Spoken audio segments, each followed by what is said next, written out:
Hola, bienvenidos. Continuamos trabajando con termodinámica. Vimos en videos anteriores distintos conceptos como la ley cero, el primer principio de termodinámica, que era la termodinámica y sus fundamentos, entropía y también procesos irreversibles y reversibles. Por ejemplo, a ver, pensemos, si se me cae al suelo el marcador con el que escribí segundo principio de termodinámica, el marcador no va a volver por sí solo, ¿no es cierto?, a mi mano. Es decir, que los procesos ocurren, los irreversibles, en una sola dirección, ¿sí? El segundo principio de termodinámica se puede expresar de varias formas, ¿sí?, equivalentes. Por ejemplo, el enunciado de Kelvin nos va a decir: no puede haber una máquina que aproveche todo el calor que toma de la fuente de energía y lo convierta 100% en trabajo. Clausius: el calor no puede pasar por sí solo de un cuerpo a una temperatura, ¿sí?, a una determinada temperatura, a otro de temperatura superior. Por ejemplo, podemos observarlo en una máquina frigorífica, ¿sí?, que es imposible extraer calor de una fuente fría y elevar, ¿no es cierto?, a ese calor a una fuente caliente sin hacer un trabajo exterior sobre la máquina. Por ejemplo, la heladera, si yo no la enchufo, no va a funcionar. Nos habla entonces el segundo principio de termodinámica de una dirección, y sobre todo podemos enunciarlo de la siguiente forma: cuando una máquina térmica funciona entre dos temperaturas, solo una parte de la energía que recibe se va a transformar en trabajo. Acá tenemos, como ustedes pueden observar, un esquema, ¿sí?, de lo que es la máquina térmica, en donde podemos llamar a T1 como fuente caliente. MT es la máquina, ¿sí? Recordemos que la máquina térmica es un ciclo termodinámico, cumple un ciclo termodinámico, por eso hacemos una circunferencia. L es el trabajo que realiza la máquina y T es la fuente fría. ¿Qué es lo que nos falta agregar en este esquema?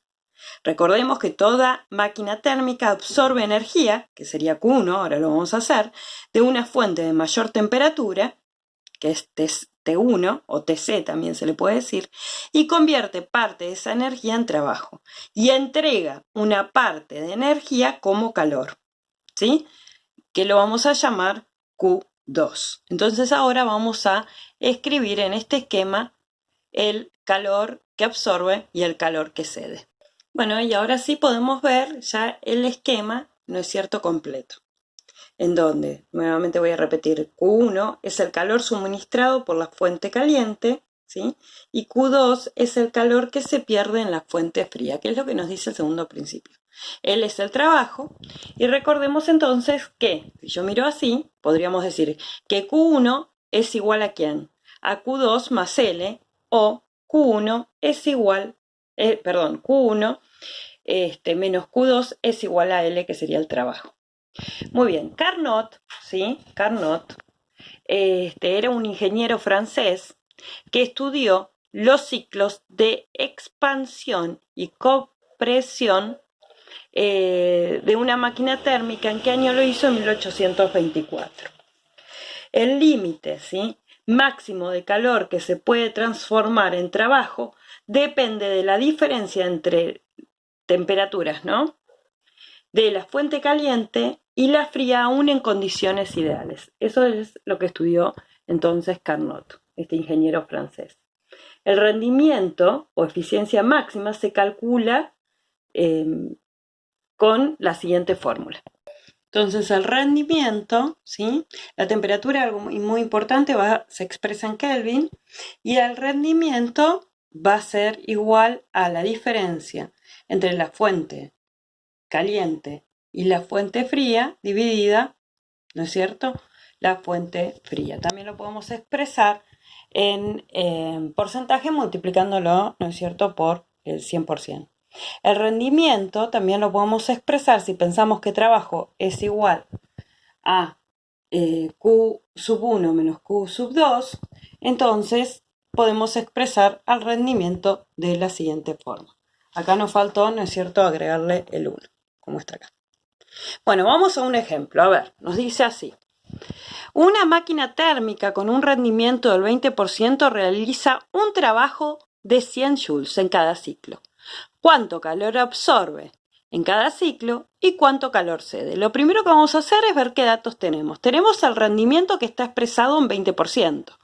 Es decir, que si yo lo divido por 100, me va a quedar que el rendimiento es de 0,2. ¿Sí? Bien.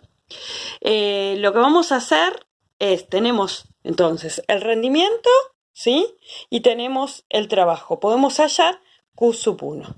Entonces, si nosotros escribimos la fórmula y despejamos Q, ¿sí? Nos va a quedar Q1, que es igual al trabajo sobre el rendimiento. Despejamos y ya obtenemos entonces Q1, que nos quedaría 500 joules.